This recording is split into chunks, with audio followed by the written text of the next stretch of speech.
Hey y'all, in this video I talk through the syllabus just like in a face-to-face class. Most of your professors probably spend at least a little time showing you the syllabus and walking you through it. We're going to do that in this course. And the way you access the syllabus is you start at the home page, which you can see here. Scroll down to the Introduction to the Course module and click on Fall 18. One of the nice things about Canvas is it opens Word documents in the browser, so you don't need to have Microsoft Word installed on your computer. Okay, so here's the syllabus, and first of all, the course is oral communication, and as you can see by reading these first two sections, essentially what you're learning in this class is how to write and deliver speeches to an audience. And that's exactly what you're going to be doing. The end of page 1 talks you through how I want you to communicate with me. If you have questions, comments, concerns, whatever you want to talk about should fit into one of these three categories, and that's the way I want you to communicate with me. And it just makes it easier for me, and after trial and error, I've found the best place for each type of comment or question to be sent through, and so please use this. There's a separate video, you should have already watched it, explaining this in detail, so I'm not going to talk through it again. As you can see in this section, I log into the course every Monday through Friday at least once, and I answer communication in 24 hours. So if you email me on Monday night at 11 p.m., sometime on Tuesday, I will answer that. Another thing you should know, some students are looking for a grade as soon as they turn work in. So some students will turn work in early and then ask me about their grade. But my policy is that I wait until the due date has passed and then I start grading. And I try to sit down and do grading in one session so that I'm being consistent when I'm grading you. So it doesn't make sense to grade things as they come in. Also, just for your information, I complete grading each assignment within 1 week of the due date. And as you can imagine, this is 4 sections, so there could be up to 100 students in the class. Let's say I spend 10 minutes per student grading their outlines. 10 times 100 is 1,000 minutes, which is what? 12 to 13, 14, I don't know, 15 or 16 hours. So anyway, some of these assignments take a long time to grade, so I need that time to get that done. Okay, page 2. First, you need the textbook, Stephen Lucas's The Art of Public Speaking. You will absolutely use the book. There are quizzes, the questions come straight out of the book, and also a lot of the speech writing and speech delivery information is in the book. That said, you do not need access to Connect. So when you go looking to buy this book, brand new books will be very expensive, and they'll have something called a Connect code or a code to access Connect included, but you don't need that. We don't use Connect. And the other thing is you can buy a used book, and actually you could probably get away with using an older edition, maybe the 11th, and as long as you make sure that when a module says we're covering X, that you can find that chapter in the older book. Also, keep in mind if you buy something online, they tend to ship it slowly. So I used to sell books on Amazon, and the cheapest shipping option is called Media Mail. It saves you a lot of money, but it could take up to 2 weeks to get to you. So you may need to go ahead and pay a little bit extra to get it shipped today or next day. Or you may just need to bust your hump up to the bookstore and buy it there. But I'm thinking they will probably try to sell you only new books, so you might want to call before you go. I don't see any reason to get a new book unless that's the only thing you can get in the only channel you can get it. Okay, some things about the computer. First, I have no clue how the phone app or the pad app for Canvas works. And having trouble with those is not an excuse for turning work in late. Almost every time a student comes up to me in a face to face class and says they had a problem with Canvas, when I ask them what the problem was, they hand me their phone. So I would try to use a laptop or a desktop to work on the class. As you can see, here's a list of browsers that Canvas supports. I use Chrome, the most recent version of Chrome. I used to use Firefox. From what I've heard, Internet Explorer is the worst in terms of support from Canvas. But you should be able to use any browser. And then the last thing, you need to record yourself giving speeches. And most people have a smartphone that can record in HD. We'll talk about this more in detail in another video. If you don't have a smartphone or a good camcorder, you'll need to find somebody who does.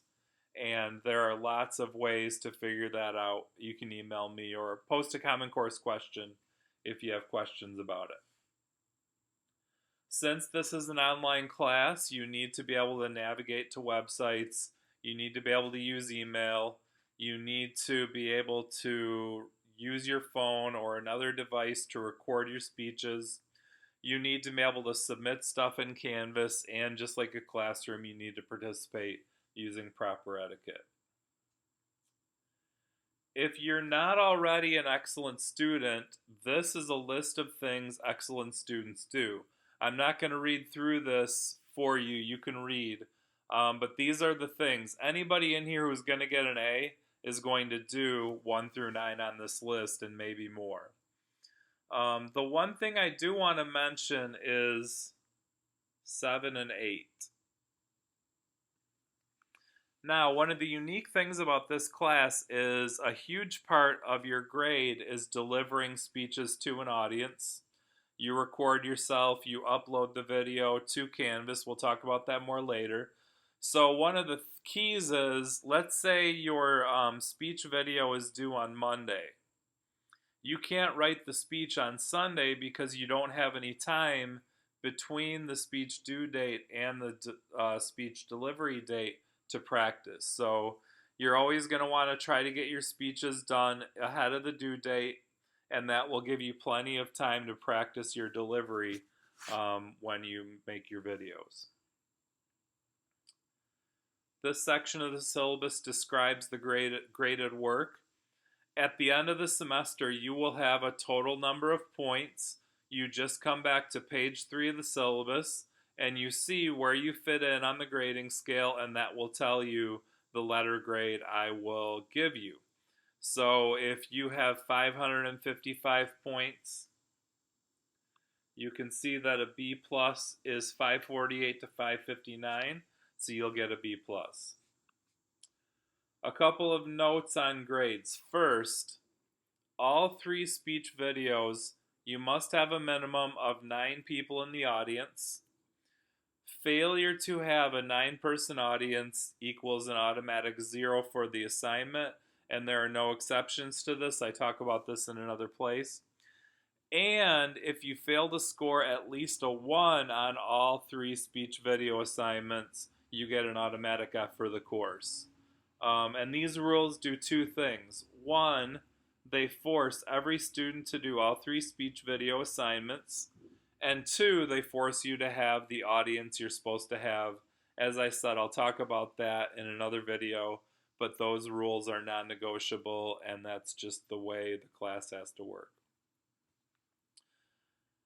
Okay, so as you've already seen, for every chapter in the book and every assignment you do, there will be a module. Each module has different types of activities you can earn points for. Some you earn points, some you don't. So at a minimum, there will usually be an ungraded practice quiz. There's a bunch of questions. You can do that as many times as you want. When you feel like you're ready, you take the graded quiz. So quizzes and discussions and topic assignments make up 190. Your first assignment is a passion speech. I'll talk about that in a lot more detail later. And then you have an informative speech, and then a persuasive speech. And as you can see, the points for each assignment go up significantly. So you go from 75 to 149, essentially double, and then you go from 149 to 211. That's maybe 30% more than the informative speech. As I said, I'll talk about each of those assignments in detail as we get to them. For your speech videos, you are only allowed to use 3x5 or 4x6 note cards for your notes. On each card, you can only have 50 words or less, and if you use anything other than this. So occasionally, a student will have a word-for-word manuscript of their speech in their hands, 8.5 by 11 paper. If you do that, you get a minus 20. Also, sometimes students bring up like 10 note cards, with sections of their speech on the note card, and again, for that one, you get minus 20. You would be surprised how many students do have 3 cards, but the cards have more than 50 words. I assume because they just don't count the number of words. So I want to let you know that I do count the words on the cards, and I do take this seriously. This will help you deliver good speeches. And as I said, I'll talk about this more in other sections in the course, but you need to use 3x5 or 4x6 notes. You can only have 3 of them and 50 words apiece. There are speech time limits for every assignment, and there are penalties for being under or over those time limits. And this is primarily to try to push you to practice your speech enough so that you know how long it will be. Students who practice their speech a lot, when they walk into a class, or if you met them at Starbucks for coffee one afternoon and they were telling you they have to do a speech for this class, if they've practiced a lot, they could tell you, most of the time I do the speech, it's about 5:20 to 5:30. So you need to practice enough to make sure that you're within the time limits, and this describes the penalties. If you speak for less than the minimum time limit, minus 15. And then there are different penalties for speaking over the max time limit. This gives you a scenario of how the math works. You can essentially see that talking for less than the total, the minimum time, drops you from about an 87 to a 74. So this penalty minus 15% drops you from a high B to a low C. If you get an A, it's going to drop you to a low B. If you get a C, it's going to drop you to a low D. Speech timing starts when you start your introduction, and it ends when you finish the conclusion. So the video is going to be longer. Most people's videos are 3 or 4 or 5 minutes longer than their actual speech. When they show their cards, when they show the audience, they do their speech and then they show the audience again. So what I'm timing is your speech, not the length of your video. The makeup policy is pretty simple. If you don't have a documented and acceptable excuse, you can make up work. You just get a penalty of minus 20%. Acceptable means I think it's a good reason that you're giving me, and documented means that you can provide proof of your excuse. So if you're pregnant and you had your baby and you were in labor for 24 hours, a day before the assignment was due, I'm not assuming that during the day of labor or the next day you're going to upload an assignment. That would be an acceptable excuse. That would be very easy to document. If that situation came up, you could make up work with no penalty.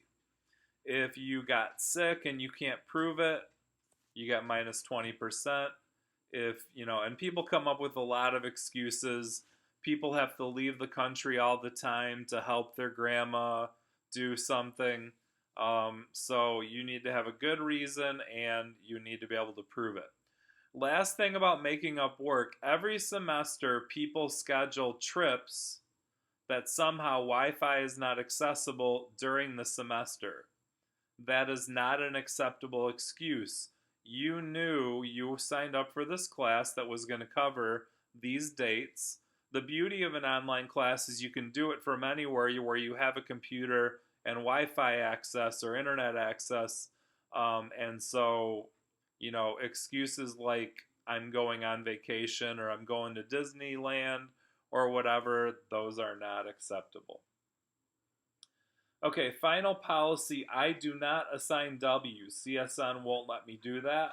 If you want to withdraw yourself from the course, you have to do that yourself. If you do not do that, I assign the grade you've earned at the end of the semester. Okay, as you can see, we're on page 6, and these are the rules for your videos. I'm not going to go through these here. There's a separate video that just talks through these rules, but just know these rules exist, and I will follow the rules explicitly. Okay, but here's a tip for shooting the videos, and then I'm going to wrap up this one. There is no rush. When you're shooting your speech video, take your time. Many students, I think what they're trying to do is get done as fast as they can, and I understand y'all are nervous, I get that, but just try to take your time. So the first thing you have to do is show your audience, and then show me each note card so I can count the words. So if you just flip each card up for 2 seconds and then switch to the next one, I'm never going to be able to count the words. I'm not in any hurry, so I would rather you hold the card up, make sure that the words can be counted and read, and then move to the next card. There is absolutely no rush showing the cards, and also no rush showing the audience. Occasionally students will turn in videos where they sweep the entire audience in 2 seconds, and even by pausing it, I sometimes can't pause it to tell how many people are in the audience. So take your time, make sure you show every audience member and every note card clearly so I can count the words, and you should be good to go.